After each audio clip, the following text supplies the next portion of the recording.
Sarap sa pakiramdam ng nakatulong. Kahit barya lang yon, kahit hindi ganun kalaki yung naibigay ko, pero putang ina, galing sa puso yun. Ako nung papagasolina yan, idol. 1 litro lang. O kaya na ba yun? 1 litro para makauwi ka lang sa Banawi? Kahit hindi lang dyan. O sige, sige, ako bahala. Pero kargahan mo nga pre, 1 litro. Ako, ginamit lang ako ni Lord siguro na madaanan kita. Hindi sinasadya, di ba? Hindi mo rin alam. Nakakalimutan mo ako. Ito mga kaibigan, no, hindi siya nagsisinungaling. Oh. May reseta siya. Ayan, oh. Nakikita niyo sa ano. Oh, di ba? Naka-over lang naman ako 10 months. Last year, tapos ngayon, over-an na naman sumisip. Oh, bakit operahan? May infection sa tenga niya, sir. Maapektuhan yung utak niya pag hindi natin magiging cancer. Hindi, pinapahanap ako ngayon ng milyon-daan ng doktor. Oh, taka na mabigat yun pare ah. Hindi nga po eh. Hindi nga po alam sa kapupunta eh. Di ka. Malayo-layo po eh. Saan ka ba nagtatrabaho? Dito ako sa naka-center sa Intramuros. Intramuros ka pa ng ginagawa mo dito? Uuwi po ako ng tag. Dito ka nasiraan. Dito ka nawala ng gasolina. Wala ka Yan pang... po. Oh, dyan. Wala ka pang bang gasolina, may motor ka. Wala pang sahod. Opo. O sige. Wala akong iniiwan sana po. Pero mag-isa Ano ba ngayon? 22? Oo, alanganin. Sige. Ako nung papagasolina yan, idol. 1 litro lang. O kaya na ba yun? 1 litro para makauwi ka lang sa Banawi? Kahit hindi lang dyan. O sige, sige, ako bahala. Sa Banawi? Sabay, dito ako dyan. Samahin pa lang. C5. C5. O, ang pangalan mo? Danilo po, Danilo. O sige, tatulak kita. Nakita kita, tutulak, kala ko flat. Hindi. Yung pala, wala kang gasolina. Pag minamalas nga naman, oh. Baho ko kanina sa papuntang bahay. Ano na? Went out sa papuntang trabaho. Ibang piso yung tulo pa ng isa ko. Ganun talaga pare, dasal-dasal lang. Ganun talaga eh. At least nagtatrabaho ka, kumakahit ka ng patas, lumalabang ka ng patas. Eh nakita kita eh, pauwi na rin ako.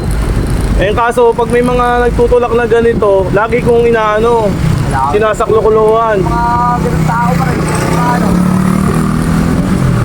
Wala eh, ako buti, ako nakasagupa mo dito sa kalsada. Salamat na, salamat.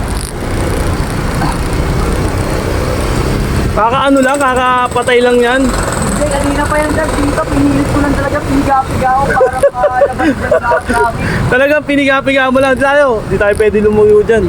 Dyan, dyan. Sige, sigo ka dyan. Tagig ka pa pala. Saan ka nagko-construction pare? Sa ano ako dyan? Sa Intramuros, sa pag-pressing naman. Kontrata lang o arawan? Ano kami dyan? Kanan, pre, kanan. Regular. Dito, kanan. Kasi hindi na ako pinipilan eh. Ilan ba anak mo? Ilan na anak mo? Dalawa lang dyan, kaka-over lang naman ako last year. Kaka-over lang naman ako 10 months last year. Tapos ngayon, over-an na naman sumisip. O bakit operahan? May infection sa tenga niya sir. Maapektuhan yung utak niya pag hindi natin magiging cancer. Hindi, pinapahanap ako ngayon ng milyon-daan ng doktor. O taka na mabigat yun pare ah. Hindi nga po eh. Hindi ko nga po alam sa kapupunta eh. 200,000 pare, mabigat. Sana may vlogger na makapanood sa'yo pare. Mamaya interviewin kita para kahit pa paano makarating dun sa mga vlogger na. Dito, kanan. Ito kanan. Yan. Naka safety shoes ka eh. Halata talagang construction ang banat mo. Ano ka, mason? Ay, sir, sa pressure kami. Sa compressor. Compressor ba? Compressor. Pare, mga nagpapatay ng sunog. Sa mga yung parang ano, yung kulay pula. Opo, yung tangke malalaki. Oo, yung mga tangke na malalaki. Pero ano na yan, sir? Automated na yan, sir. Mga ano na. Automatic na. Automatic Oo. na yung ano.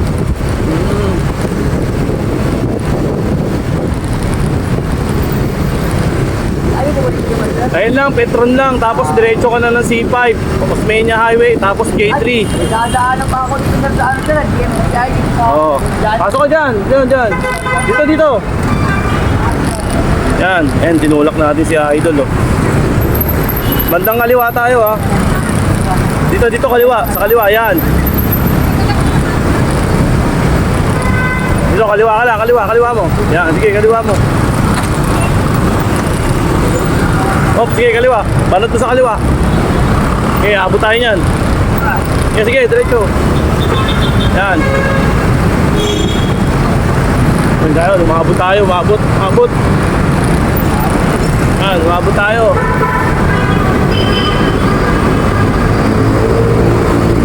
Ganun talaga ang buhay, pre.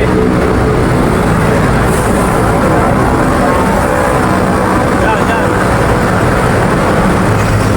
Tayo, tinulak natin si Idol, oh.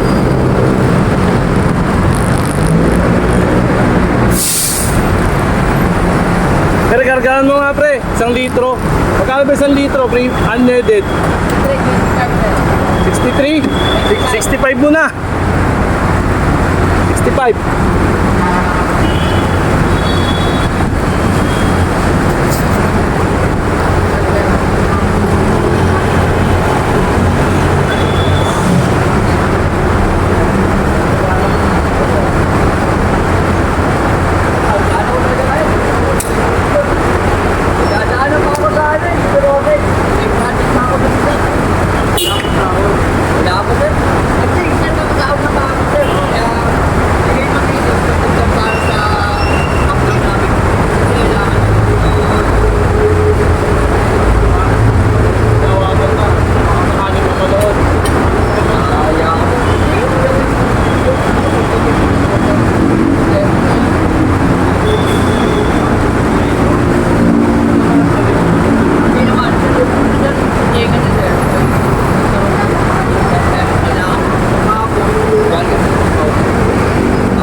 Ako yung taong yung pag naramdaman ko yung tao nagsasabi ng totoo, natutulungan ko kasi, di ba may taong nagsisinungaling, alam mo yun. Alam mo sa sarili mo yung tao nagsisinungaling. Kaya talagang naramdaman ko yung sincerity niya.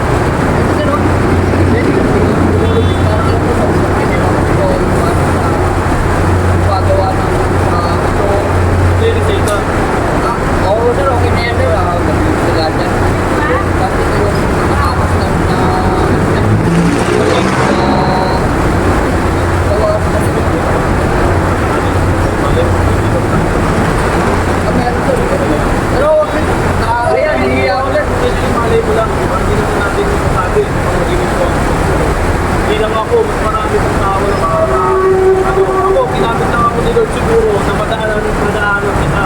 Hindi sinasadya, di ba? Hindi mo rin alam. Itong buko. Ito mga kaibigan, hindi siya nagsisinungaling. May reseta siya. Ayan, nakikita niyo sa di ba? Kita niyo? Ayan, medyo malabo yung camera ko Dinawan natin. Ayan mga kaibigan. Ayan pa Kita nyo? Si kuya talaga hindi nagsisinungaling. Nakita nyo yung may sakit daw yung yung asawa niya. Ako mga kaibigan, hindi na si kuya kasi nahihiyang mahingi ng tulong. Kung sakasakali na mapanood nyo itong video to, alam mo, hindi namin po katakalain na magkakatagpo kami sa daan. Kasi ako pauwi na ako galing trabaho, si kuya nagtutulak, nawala ng gasolina. Buti na lang, nandito ako, to the rescue. Kaya naman ba tayo, di ba?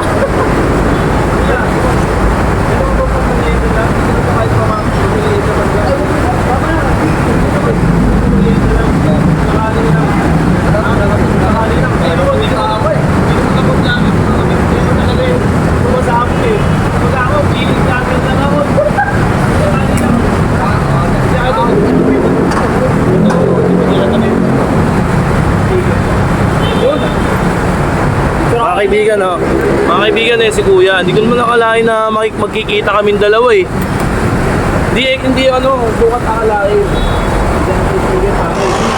Parang sinabi mo, maalala mo, parang diba? Hindi naman ako motovlogger. Feeling vlogger lang. Ito mga kaibigan, bibigyan ko si kuya.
Omar, kuya. Nakita nyo naman, uuwi na, ayun o. Ingat kuya. Ayun o, ingat kuya. Ayun o.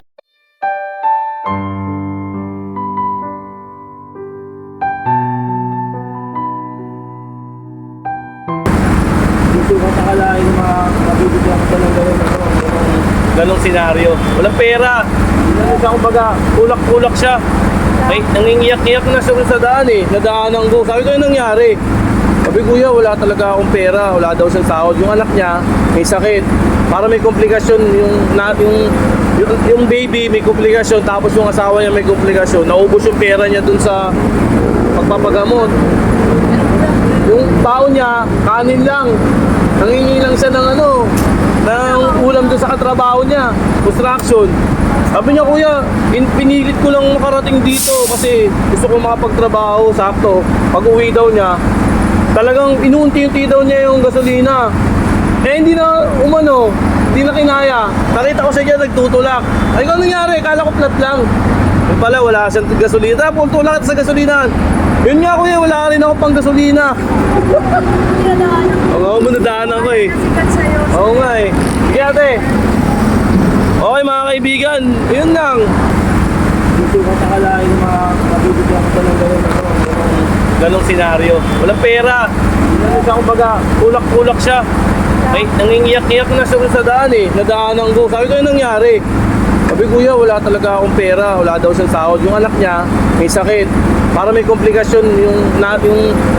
Yung baby may komplikasyon. Tapos yung asawa niya may komplikasyon. Naubos yung pera niya dun sa pagpapagamot. Yung tao niya, kanin lang. Nangingi lang siya ng ng ulam doon sa katrabaho niya. Construction. Sabi niya, kuya, pinilit ko lang makarating dito kasi gusto ko makapagtrabaho, sakto. Pag uwi daw niya, talagang inuunti-unti daw niya yung gasolina. Eh hindi na hindi na kinaya. Nakita ko siya dyan, nagtutulak. Ay, kung nangyari, kala ko flat lang. Yung pala, wala siyang gasolina. Tapos tulak sa gasolinahan. Yun nga kuya, wala rin ako pang gasolina. Oo, manadaan ako eh. Oo nga eh. Sige ate. Okay mga kaibigan, yun lang. Sarap sa pakiramdam ng nakatulong. Kahit barya lang yun, kahit hindi ganun kalaki yung naibigay ko, pero putang ina, galing sa puso yun. Galing sa puso yun. Oh my God! Wow! Ang galing! Sobrang salamat talaga. Iba kapag nakakatulong sa tao. Ako, hindi ako pala tulong sa tao. Hindi ako pala pero pag once na kinatok ako, naramdaman ko puso sa puso, to the rescue talaga tayo. Talagang tutulong talaga tayo. Ayun. So yun mga kaibigan, nakakatulong tayo ng konti, no? Unexpected. Kumbaga, hindi nating inaasahan. Pauwi na ako galing trabaho. Kumbaga si kuya, nakita ko nagtutulak kasi lagi naman akong ganon. Doon pa sa mga video ko, sa mga yung page ko dati na kung makikita nyo minsan na tutulak tayo, nagre-rescue tayo sa mga taong napaplatan o nawawalan ng gasolina. Siya naman, iba yung istorya nun. Grabe. Pinipigilan niya yung damdamin niya, nararamdaman ko pinipigilan niyang umiyak. Pero hindi siya maluwa-luwa kasi siyempre nahihiya siguro, siyempre lalaki pa rin yun. Nararamdaman ko yung presensya niya, yung sincerity niya. Sobrang talagang nakakaawa talaga. Sobrang naawa ako na natutuwa. Kasi bakit ako natutuwa? Kasi nga kahit papaano sa kabila ng sobrang pagsubok niya, sobrang problema, tinatsaga niyang magtrabaho. Pikit mata siyang nagtatrabaho kahit walang-wala na. Biruin niyo, may sakit yung mag-ina niya. Di ba? Kaya yun, nakakasalubong ko lang siya ron sa daan. Siguro kinatok din ako ni Lord na magkasalubong kayo dyan. Tignan mo tong taon to. Yun nga, ang banat niya agad sa akin, kuya, wala talaga ako pang gasolina. Yun ang unang banat niya sa akin. Tutulak ko lang talaga siya. Wala akong purpose na mamigay kasi hindi naman tayo ganun karami pera.